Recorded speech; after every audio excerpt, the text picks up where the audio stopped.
وعنده مفاتح الغيب لا يعلمها إلا هو ويعلم ما في البر والبحر وما تسقط من ورقة إلا يعلمها ولا حبة في ظلمات الأرض ولا رطب ولا يابس إلا في كتاب مبين۔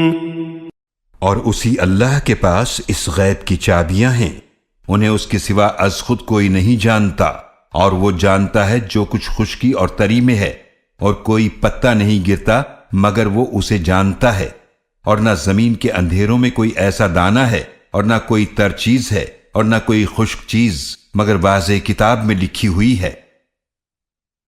وعنده مفاتح الغیب۔ Now this is all Tawheed.